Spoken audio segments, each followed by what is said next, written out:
Welcome to the 2025 Klinsky Lecture. Let me start by welcoming Steve Klinsky back to HLS and offering a few words about Steve, his spouse Maureen, and their very generous gift to Harvard Law School. Steve holds both J.D. and M.B.A. degrees from Harvard. He wrote his thesis about the then newly emerging private equity field, and then went on to, guess what, work in private equity at the renowned New Mountain Capital firm. He is a deeply committed philanthropist, especially in the area of education. He founded Modern States Education Alliance, a nonprofit that aims to make college more affordable. He is also the founder of the Gary Klinsky Children's Centers and Victory Education Partners. Steve has been a great friend to this law school and has served on our Dean's Advisory Board since 2013. Maureen is a graduate of Cornell University. She spent 12 years on Wall Street before earning her M.F.A. at Columbia. She is a best-selling novelist and a board member for nonprofits dedicated to protecting and restoring the environment, financial literacy, college affordability, and more. Steve and Maureen established the Steve and Maureen Klinsky Professorship of Practice for Leadership and Progress, which allows us to bring incredible leaders from a range of professions to teach our students, share advice, and broaden perspectives. The idea is simply to bring to our campus great minds and consequential people who otherwise we wouldn't be able to get here. So I want to thank Steve and Maureen for their generosity and for their commitment to future generations. Please join me in thanking Steve and welcoming Steve.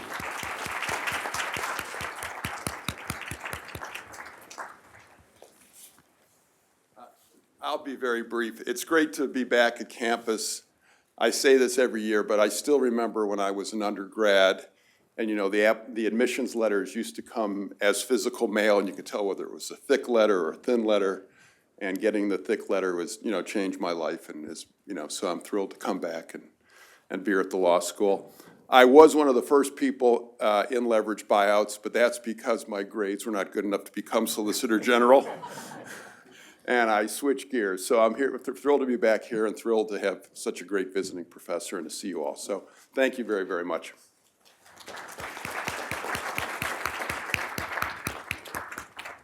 Thanks, Steve. And now it's my great pleasure to introduce our conversationalists today. As you can see, we've got a conversation format. You all know Professor Andrew Crespo. He is the Morris Wasserstein Public Interest Professor of Law. He joined the Harvard Law Faculty in 2015, 2005 Harvard College graduate, and a 2008 magna cum laude graduate of HLS. He served as president of the Harvard Law Review, the first Latino to hold that position. Following law school, he clerked for 3 federal judges who you may have heard of: Stephen Reinhardt on the Ninth Circuit, Justice Elena Kagan, and Associate Supreme Court Justice Stephen Breyer. Following his time as a public defender, as a public defender, Andrew served, let me start again. I need to slow down. Following his time as a public defender, Andrew served as an attorney with the District of Columbia Public Defender Service, where he represented more than 100 adults and juveniles charged with serious felonies. As most of you know, his research and scholarship center on the institutional design, legal frameworks, and power structures of American criminal justice, and on the relationship between lawyers, organizers, and social movement actors in effecting transformational change. Please join me in welcoming Professor Crespo. Andrew's conversational partner is, fittingly, of course, our 2005 Steven and Maureen Klinsky Visiting Professor of Practice for Leadership and Progress, Elizabeth Prelogar. Professor, I'm going to call you Professor because you are. Professor Prelogar served as the 48th Solicitor General of the United States, where she was responsible for conducting and supervising all Supreme Court litigation on behalf of the government. She has argued more than 30 cases before our nation's highest court. Previously, she served as acting Solicitor General and Principal Deputy Solicitor General, and as an attorney in the U.S. Department of Justice. Born and raised in Boise, Idaho, Professor Prelogar received her bachelor's degree, summa cum laude, from Emory, and a master's degree in creative writing with distinction from the University of St. Andrews. After kicking around in St. Petersburg, Russia for a year on a Fulbright, she came here to Harvard Law School. She graduated magna cum laude, was an articles editor on the Harvard Law Review, and a finalist in the Ames Moot Court competition. After graduating from law school, she clerked for Judge Merrick Garland of the U.S. Court of Appeals of the D.C. Circuit and for Supreme Court Justices Ruth Bader Ginsburg and Elena Kagan. She also worked as an associate in the appellate group at Hogan Lovells and later became a partner at Cooley. That's a lot. Finally, and on a more personal note, I just want to say it's been a true pleasure to work with and to get to know Professor Prelogar over these last few months. As you can tell from my brief description of her resume, she throws herself fully into everything that she does, and that is as true of this current role that she's playing as all the others. Not only has she co-taught an extraordinary course with Michael Dreeben on changing paradigms in Supreme Court argument, she has been pretty much everywhere on this campus. To her credit, she has really thrown herself into this community, and we are so grateful for that. So please join me in welcoming Professor Prelogar, and we will start the conversation.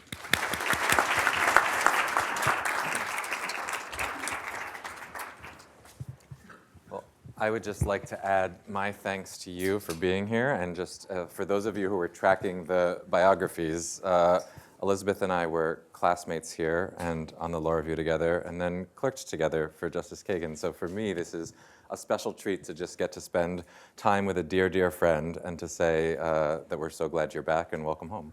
Well, I appreciate that. I'm so delighted to be here. I feel incredibly honored to hold the title of Klinsky Professor of Practice this spring, and I have loved being back on the law school campus and being back as a part of this community.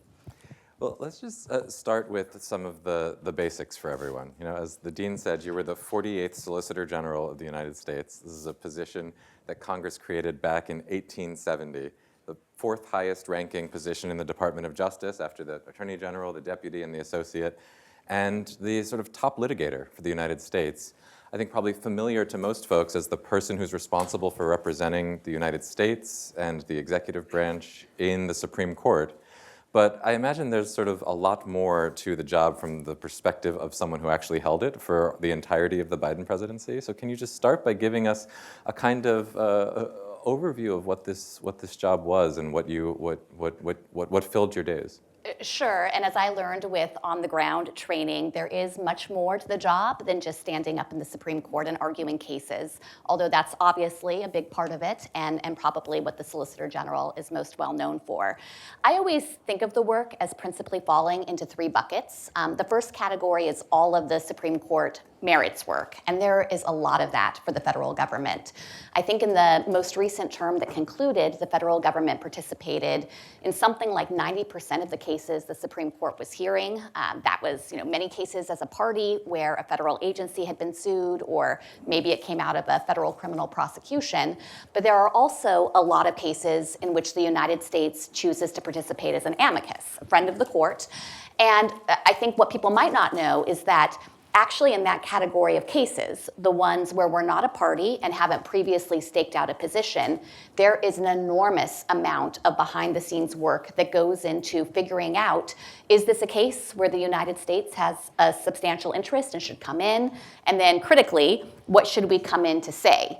And you might think it's preordained and it's always clear where the federal government's interests lie. But there is actually, I think, a fascinating element to this, that in the federal government, because of the diversity of federal operations and all of the different equities of federal agencies and components and stakeholders, a lot of times there's a very substantial debate about what legal position in the case will best serve the interests of the United States as a whole.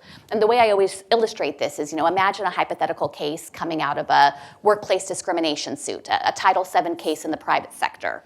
The United States has a substantial interest in that from an enforcement perspective, because our Civil Rights Division helps to enforce anti-discrimination laws. The Department of Labor would have an interest in that dispute. The EEOC has subject matter expertise. They would all weigh in, and they might come at it from the perspective of wanting to protect workers' rights and prevent discrimination. But then on the other side, the federal government is the nation's largest employer, and sometimes it gets sued for discrimination claims. And at that point, our civil division comes in, and it's seeking to defend the United States if it thinks the suit lacks merit. And so there would be another interest on the other side of that case from the perspective of ensuring that employers' rights are adequately protected. And in any one of these cases, you'll have all of these components and agencies weighing in, making recommendations, hashing it out. We sometimes have meetings where we get everyone in the room and talk it through. Sometimes those meetings yield a narrow path to try to protect everyone's interests, but a lot of times the interests simply can't be reconciled because they're so diverse, and it's the responsibility of the Solicitor General to decide overall, what is going to be the position to advance the interests of the United States? So resolving that kind of internal dispute and figuring out our position was a key element of the job and all fit into this work of public-facing Supreme Court advocacy. The second bucket, again, I think less well-known, is to manage appellate strategy throughout the lower appellate courts in the nation. Anytime the federal government loses on an issue anywhere, and there's an interest in seeking further review, you have to get personal authorization from the Solicitor General, and that plays out through a process similar to what I described, where you have everyone writing a recommendation. You'll have the trial lawyers or the component that handled the case below providing their views. You'll have the component that has subject matter expertise at DOJ weigh in, whether that's environment or tax or civil or criminal or otherwise.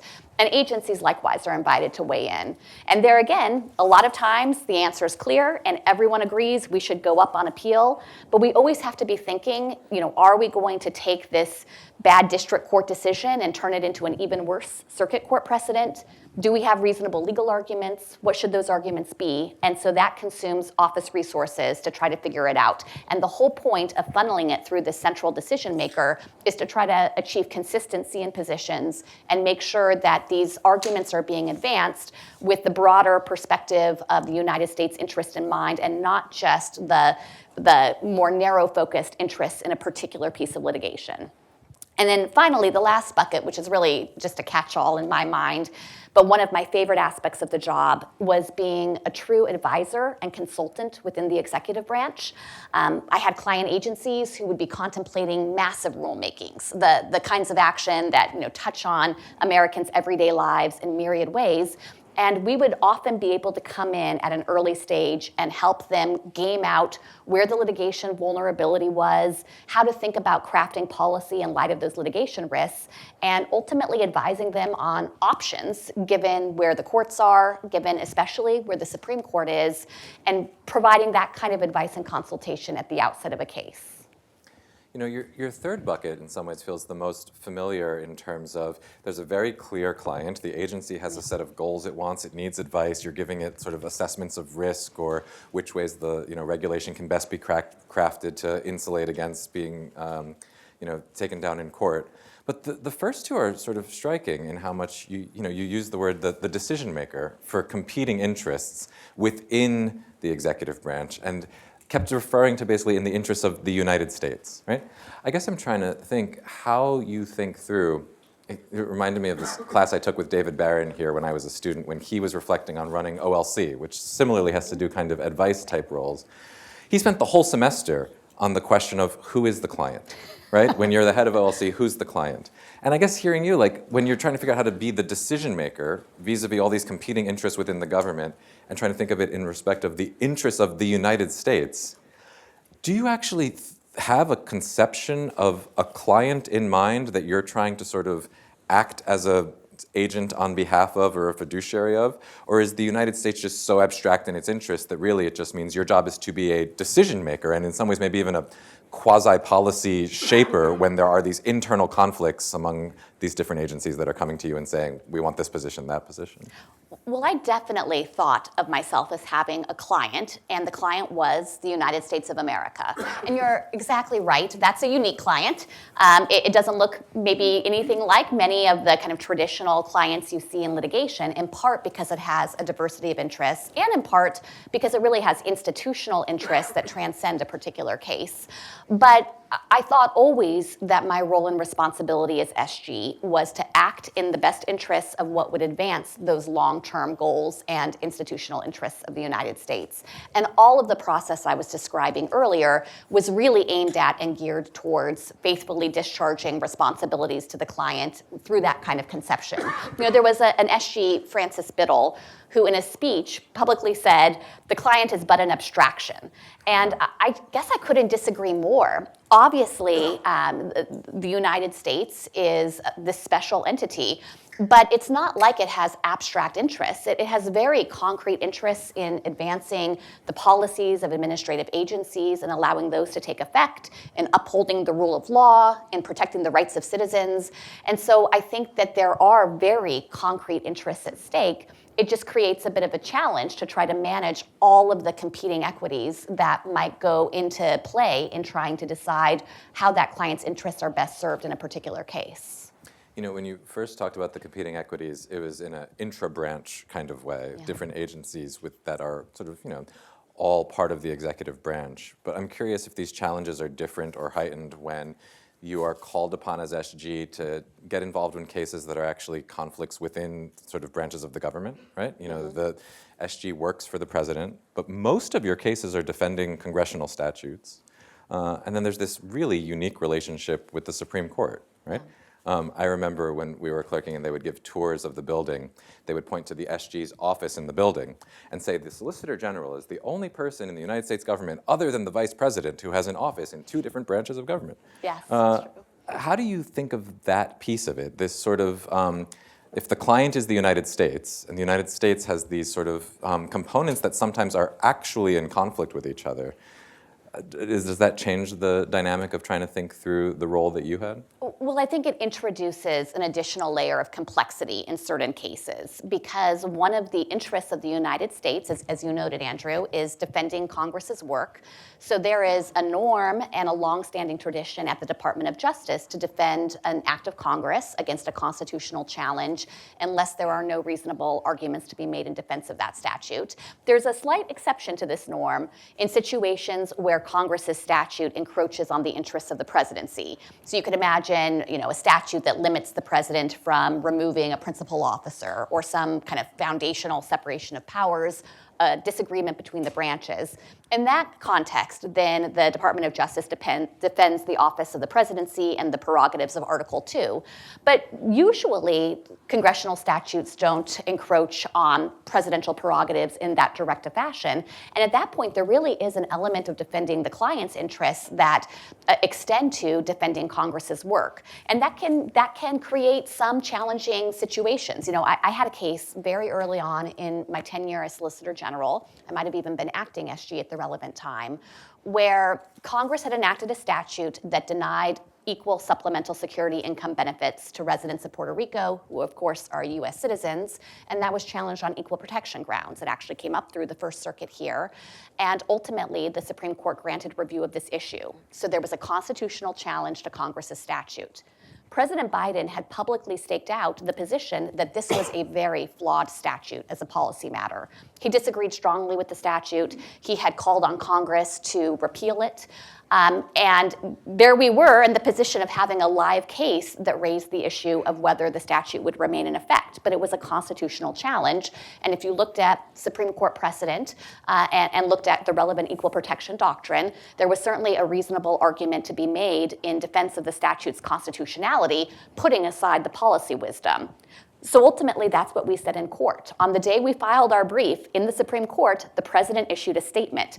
And he said, I disagree strongly with this statute. I think this is unjust and unfair. I think Congress should repeal it. But there is an important rule of law value in having the department defend statutes against constitutional attack. And that's what DOJ is doing today. And we said in our brief, the president disagrees with this statute. Congress can change it. All we're saying is it's not unconstitutional. And ultimately, the court, in a decision written by Justice Kavanaugh, repeated verbatim this idea that there are profound policy disputes about this, but the relevant question in the case was the narrower constitutional one. And I think, you look back on that episode, and that shows all 3 branches of government doing their work as the Constitution imagines it. Can I invite you to expand on that story, because one of the things that's so striking to me about it is the idea that there was such a sharp separation between the president's policy preference and what his I'm going to say his lawyers, you might disagree with that, but the lawyer that he appoints and can fire took position in court, which I think speaks to a real norm that was so longstanding about a kind of arm's length relationship between the White House, the Oval Office, the President, and the Department of Justice. That is vivid in that story, but was sort of just a norm more broadly with the department. And I'm curious if you could sort of speak to the relevance of that norm and any sort of reactions you have to changes of that norm, even over just the past, I forget what day we're on, being in 100 Days series, but day whatever we are on of the current administration. Because I feel like from the SDNY Eric Adams case to just sort of so many other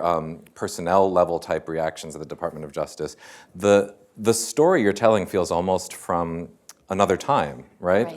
The idea that a quaint or antiquated view of right. It's I guess what I'm trying to say is it's very hard for me to imagine today a Solicitor General filing a brief that says the president doesn't like this policy position, but this is the law. And I'm curious first if you agree that there's been a tectonic shift there, and if you have thoughts on what that portends. So I do think that you've put your finger on this idea that there has been a long-standing norm within DOJ and within the executive branch more broadly of granting a degree of independence to the Solicitor General to make decisions based on this robust process I've described, but to make decisions that are intended to advance the interests of the United States, fully informed by the perspectives that cross the government, and not just to do the president's bidding. I don't think of us as the president's lawyers. We were lawyers for the United States of America, and there's a really important difference in that conception, because although we sat in the executive branch, and therefore I reported to the Attorney General and through him to the president, and could be directed by either of those persons to make a particular argument in court, the importance of the norm or tradition was that they never asked me to do so. I had the privilege and pleasure of serving under an AG and under a president who really respected those lines and the idea that you should give the Solicitor General a chance to faithfully carry out the responsibilities of the office without being directed in concrete cases to take particular positions. Now, it didn't mean that there wasn't a process of consultation. The president knew I was filing that brief in the Puerto Rico case, and that's why he put out the statement. So I really endeavored through my actions to never take the president or the attorney general by surprise. I didn't want to try to protect independence by being secretive or by trying to silo our work in a manner that meant they couldn't get access to the thought process within the executive branch. But at the same time, I thought that it was critically important to be able to operate under that norm and tradition in trying to carry out the prerogatives of the office. And in a case like the one I described, the president disagreed with the statute as a policy matter, but the president certainly had an interest in holding fast to principles of stare decisis, for example, which were teed up in that case. It arguably would have required overruling precedent, and that's a big deal. And there were other percolating disputes where stare decisis was going to be an important element of our presentation. So I think that one of the functions that's served by adhering to this norm is to make sure that you are not making decisions that just advance short-term partisan or political policy preferences of the presidency, and instead seek to advance the broader institutional aims of the United States. As for what's happening now, I think it's an incredibly challenging time for the department from what I've seen, and it does seem like there is a different conception of the relationship that should exist between the White House and the Department of Justice. And I think that if those lines get taken down and if it actually becomes necessary for the Department of Justice to do whatever the president says, and he ends up saying a lot, then that is going to very much change the role of the Department of Justice, and I think very much could change the interaction that DOJ has with courts, which really do count on the DOJ process and norms to help frame legal issues in a case. I want to take you back to your term, which ended not so long ago. As I mentioned at the beginning, you were SG basically every day of the Biden presidency. You started as acting SG on January 20th when President Biden was sworn in. And if I'm right, you left with him at noon on the 20th of 2025? That is correct. So during that time, you argued nearly 30 cases as SG, on top of 7 that you'd argued before that as an assistant.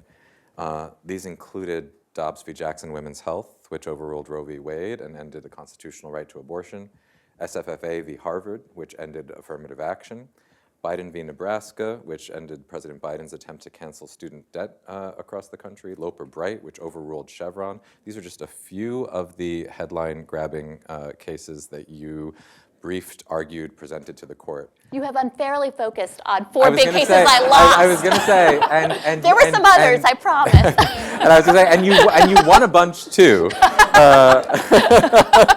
You're marching through the list. I'm like, wow, 4 bad days in court. Well, that's actually kind of connects to what I wanted to ask. I wanted to, as you think back on it, there's this tradition at the court where when you argue, you get, is it a plume, right? You get a quill for each argument from the clerk of the court. And so you have this visual manifestation of all of the cases you've argued. And as you reflect back, I'm curious for ones that are moments that you are most proud of the work that you put in, and also the ones that sit with you as the biggest disappointments for the way that the court went. And if there's any sort of, I guess, bigger picture than that, reflections you have on basically the jurisprudence of the Roberts Court during the Biden presidency, during the time that you were its 10th justice, as they often call you. Well, I'm going to have to steal a line from our former boss, Justice Kagan. She was the first female Solicitor General, and at her confirmation hearing, she was asked about this 10th justice idea. And she said, I think that the justices themselves think of the SG as less the 10th justice and more the 37th law clerk. And in my experience, that held true. But you're right, the SG does really have a window into the entirety of the court's docket and is an institutional litigant, a repeat player in the court, someone who's coming in practically every month and who therefore has an opportunity to try to build on themes from prior cases. I often thought of it as starting a conversation with the court on particular legal issues and introduce them to certain issues or ideas that we were going to advance across cases. And that's a really special and privileged position. And I do feel like, having served for practically every day of the Biden administration, except for 3 or 4 weeks when my nomination was pending and I had to step away, I got a special window into that aspect of the job and the relationship. In terms of cases or areas of the law I'm particularly proud to have worked on, the very first thing that comes to mind were cases in the space of protecting democracy. I had the opportunity to argue a case involving a challenge to Alabama's congressional map under the Voting Rights Act. It was a vote dilution claim. The case was called Merrill. And, I think that voting is the most foundational right in terms of being able to help secure access and to protect other rights. And so in this particular context, it felt very impactful to get to defend the rights of those whose votes had been diluted in Alabama, and that case turned into a victory and a reaffirmation of critical issues under the Voting Rights Act. There was another case in this space, Moore versus Harper, which involved the independent state legislature theory that state legislatures are completely unbounded by judicial review in state constitutions for districting decisions or decisions in the space of access to elections. And that was another case that resulted in a victory in this space and that felt like it was potentially foundational in helping to establish and write into the law principles that are going to be protective of other rights. So that was kind of globally an area that I felt very, very fortunate to have been able to work on. And then I guess on just a more personal note, I also have had the chance in my career to advocate for victims of domestic violence, including 2 different cases I argued in the Supreme Court. Most recently, there was a case, United States versus Rahimi, which teed up a question under the Second Amendment about the constitutionality of the statute, the federal statute, that disarms persons who are subject to domestic violence restraining orders or protective orders. And this had been challenged under the Supreme Court's Bruin decision, and arguments were made that there was not a precise enough historical analog from the founding to support the statute and disarm those who committed acts of domestic violence. But as I dug in, the facts on the ground are really stark. And the evidence shows that when those who abuse their intimate partners have access to a gun, abuse can turn into homicide. It can be extremely dangerous for law enforcement responding to those types of calls. And so there were real practical stakes that I thought undergirded Congress's judgment in seeking to have this disarmament provision to try to protect public safety.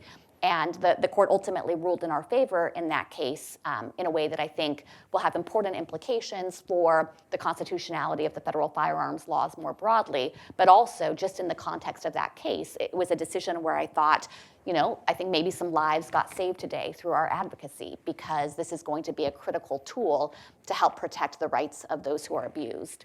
And I had a kind of parallel case that had arisen far earlier in my career when I was in the office as a career attorney that likewise involved a statute seeking to create a federal crime from recidivist domestic violence based in part on the predicate of tribal court convictions. And it was another one where I traveled out to Montana to visit the relevant tribe and heard firsthand stories of how important it was to have access to this tool of law enforcement to try to protect those who had been repeat victims of domestic violence. So in that space, those have been really important cases, to my mind, on a personal level of feeling really good about the work I'm doing.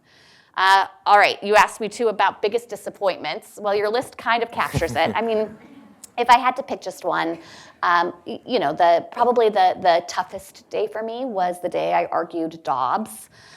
This was at a time when the court was still closed to the public because of COVID. And so already the atmosphere in the courtroom was totally different from how it normally is. Usually you walk into court, the podium is right there close to the bench. You feel like you're having a dialogue with justices. The courtroom's packed. There's kind of an energy and interest in the case. And in the Dobbs oral argument, because of COVID, everyone was not invited into the courtroom. They had pulled the podium back to help protect the health of the justices. And the courtroom was very empty. And it was this very strange, experience to argue a case with such consequence for the nation in an empty courtroom.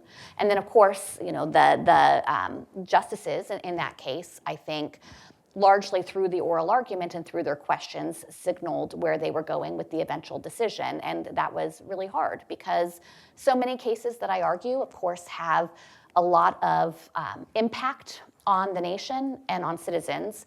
But this was one that involved the court retreating from and overruling a right that had existed for my entire lifetime, for an entire generation.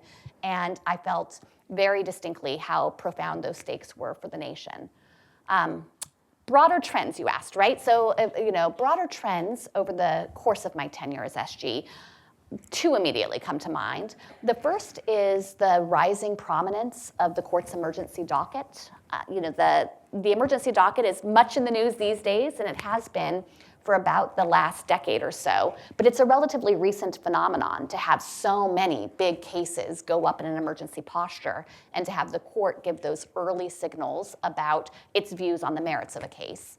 And I had, I think, I don't know if it's a distinct honor or what to call it, but I have kind of been at the center of many of the emergency cases over the last 4 years that captured the attention of the nation, that ultimately, I think, resulted in the court sometimes altering its process on the emergency docket and taking cases for full merits review, granting cert before judgment so it could go ahead and give the case a full process. And it's teed up really interesting questions about some naughty procedural questions about standing, about remedies, nationwide injunctions, universal vacatur, but also, of course, each of those cases, when they go up in an emergency posture, it's usually because it's a big deal case. It's a case that involves some kind of key policy that is very much going to change the facts on the ground either way, depending on what the court does. And so that was, I think, a development in the course of my tenure as SG that was really significant. And the other one I thought of, as you asked the question, are the substantial recent changes in the space of administrative law. You noted Loper-Bright, which overruled Chevron deference.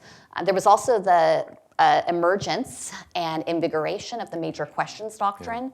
And each of those developments in the law has had very substantial implications for administrative agencies. You know, I would sit there, my client's the United States, but I have a bunch of agency GCs who also are properly part of that conception of the client. And a case like Loper-Bright affects all of them, you know, the entirety of the federal administrative state. And so I think the court's recent changes in that area are going to have ramifications and ripple effects that are still, you know, still being established and will yet to be seen, but will represent a dramatic doctrinal shift.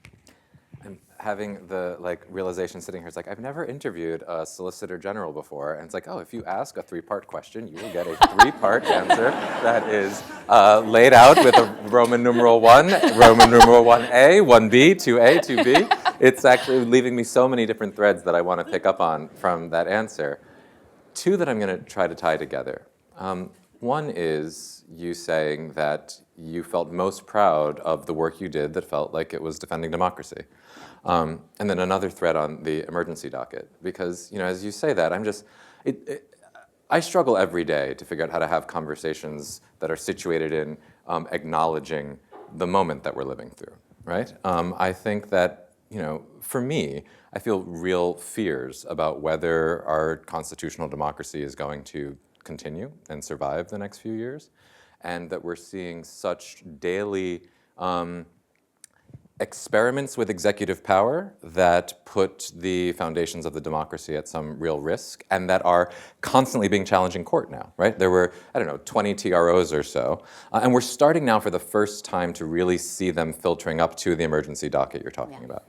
I'm thinking of just over the past 7 days or so, right? I think it was 2 days ago that the Supreme Court in JGG ruled that the administration's use and invocation of the Alien Enemies Act was not properly challenged through the vehicle through which it was challenged, and that resulted in a TRO to block deportations to Venezuela. Last week, again, an emergency docket order on whether or not challenges to executive efforts to pull funding from different institutions can proceed in district courts or should instead be in the Court of Federal Claims.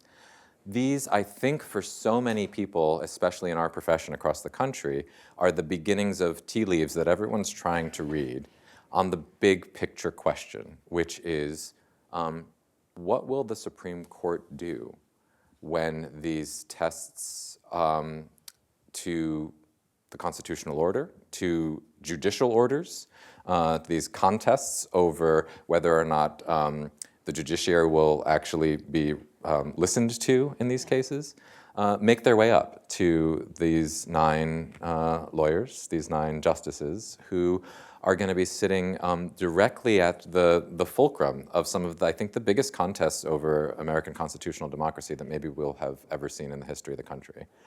And no one knows that court better than you. I imagine you are reading these same tea leaves and trying to figure out what a 2-page per curiam means for the future of the country.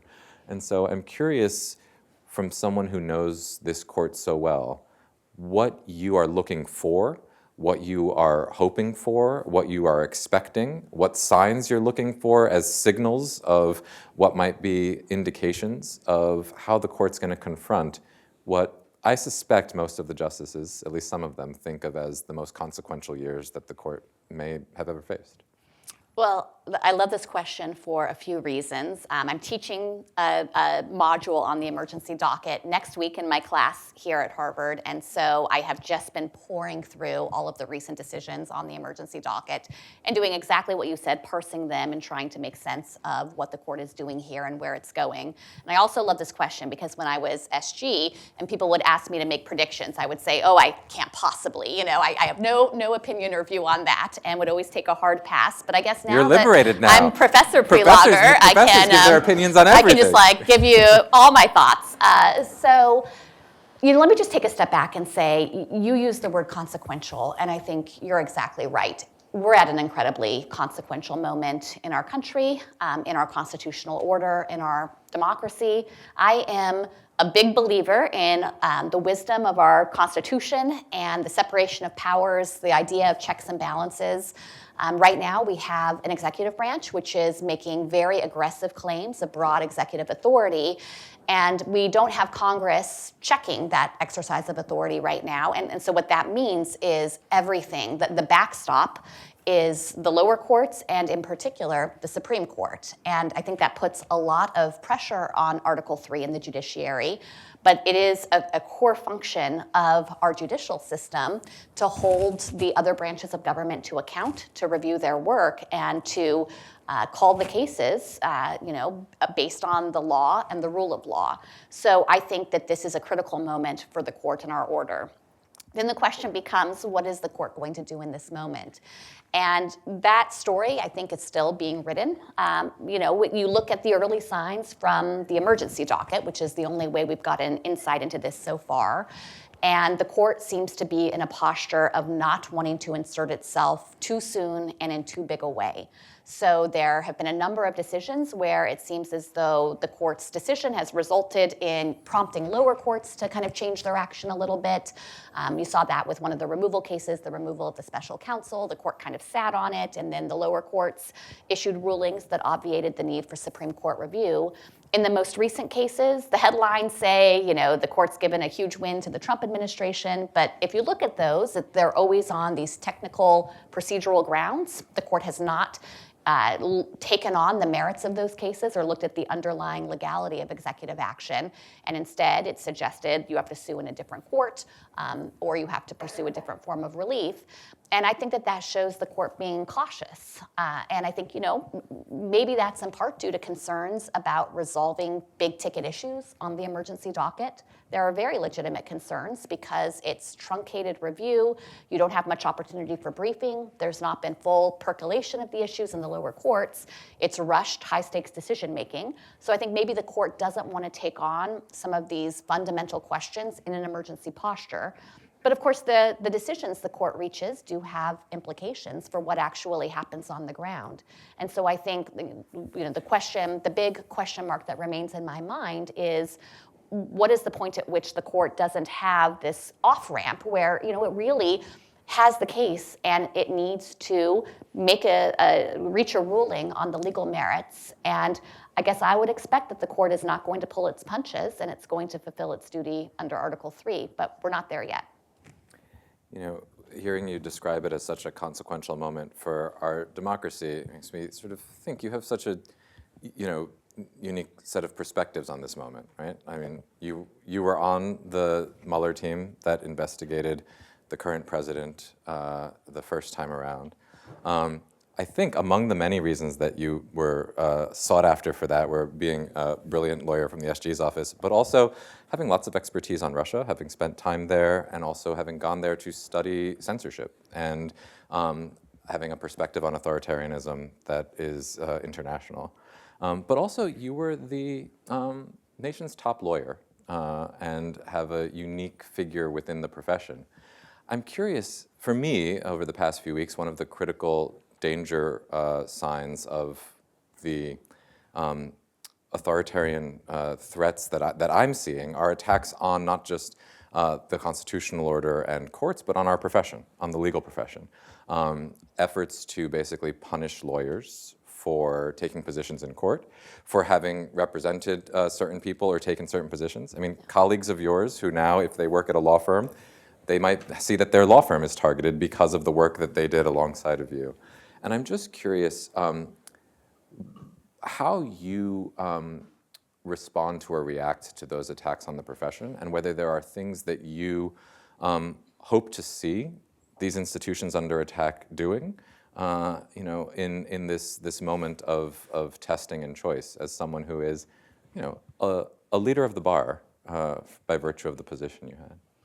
Well, it's an incredibly challenging time and an incredibly important question. And, I just came out of service in the Department of Justice and heard the Attorney General Garland, speak again and again about the importance of the rule of law. And as he always put it, the foundation of the rule of law is treating like cases alike. It's a principle of equal justice under the law.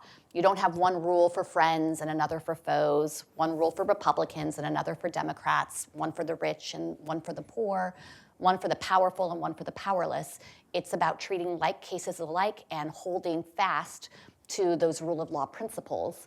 And I think that it is, that in situations where that is not holding true, whether it's through the president exercising his action or through Department of Justice lawyers who are advancing legal arguments, if they don't qualify as reasonable in light of those actions, I think it puts the entire profession through an incredible stress test. So that identifies the problem. I think the much harder question is what is the solution? You asked me, what would I like to see the institutions do?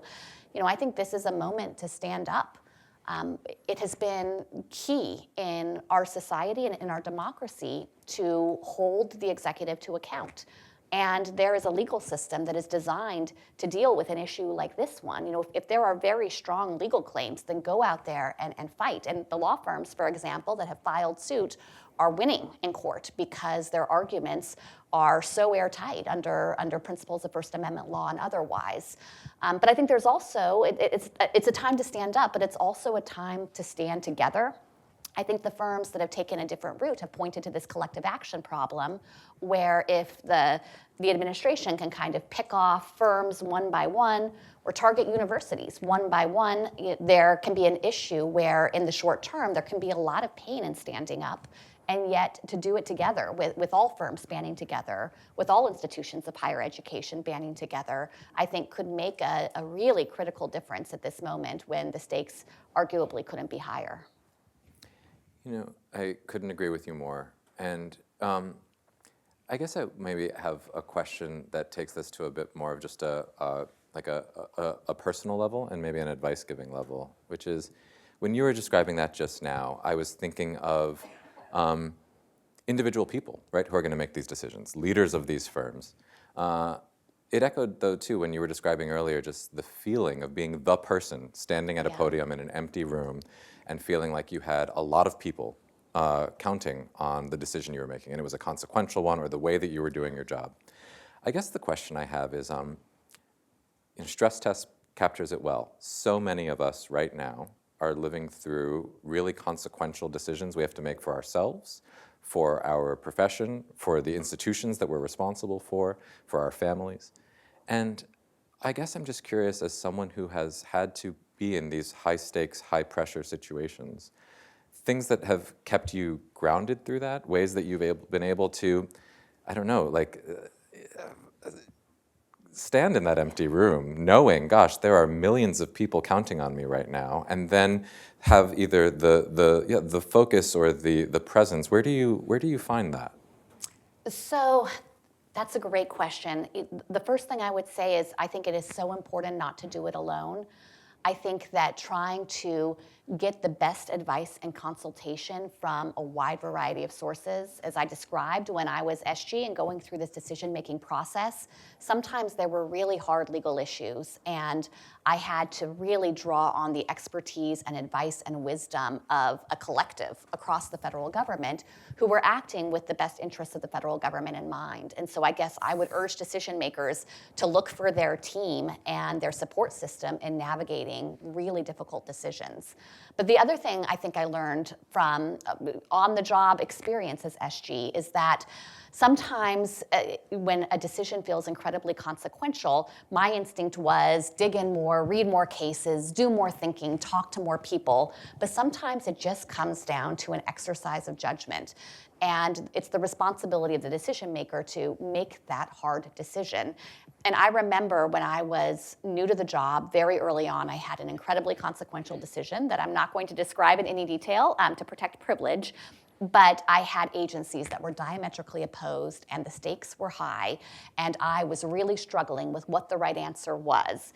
And this is going to sound really corny, but I had spent a lot of time on it, and one night I went out for a run, and I was living in DC, of course, and I ran to the Lincoln Memorial, and stood there and looked up at Lincoln.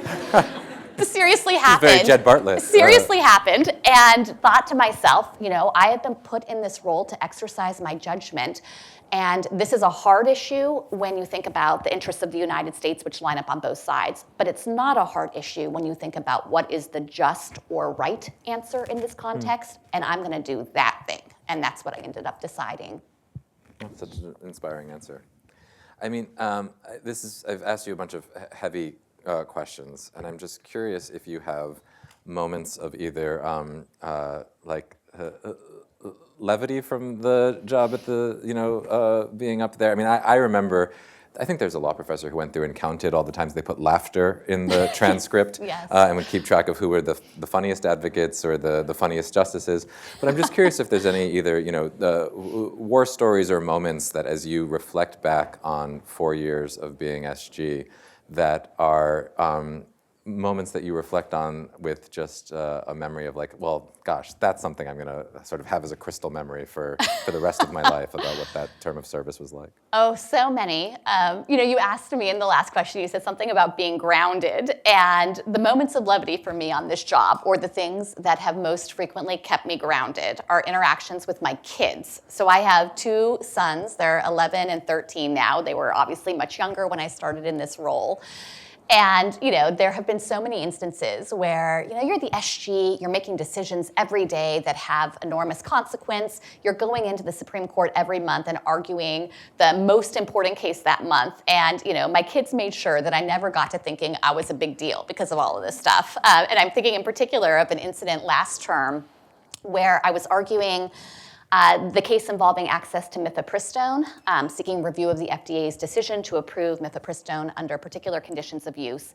This was one of the biggest cases of the term. It was argued in March, and people were, flying in and camping out overnight, I think even for days, not just one night, but 2 nights, still pretty cold outside, to try to get into this argument. And it happened to fall during my son's spring break, and I had an extra seat for argument. So the night before, I say, hey, Blaze, you want to come to my argument tomorrow? It's like a really big deal case. And I kid you not, he said, nah, I'm good. So, that helped me realize that, maybe having your mom as SG isn't like the biggest fringe benefit in the world. War stories. I mean, it's hard to get past my very first argument as SG. This is by far my best war story, I think. So I had been nominated. At, I guess it was in August. Actually, quickly, I don't want to have too big of a diversion, but the story of my nomination, I'd been sitting in the acting role for months by this point. One night I'm on the phone with the GC of an agency. We're talking about an upcoming rulemaking, and the phone rings and it says, unknown number. And so I sent it to voicemail. And they, kept talking to agency counsel. And a few minutes later, it rings again, same unknown number. And I think, well, maybe it's important. So I answer it. And it was the President of the United States saying that he wanted to nominate me as SG. So I had the distinct, honor of having sent the President to voicemail, I guess. But, he nominates me, my nomination's pending, and during that time, right near the end of my nomination process, and right before I was supposed to get a vote in the Senate, the court granted cert in a case off the emergency docket called United States versus Texas.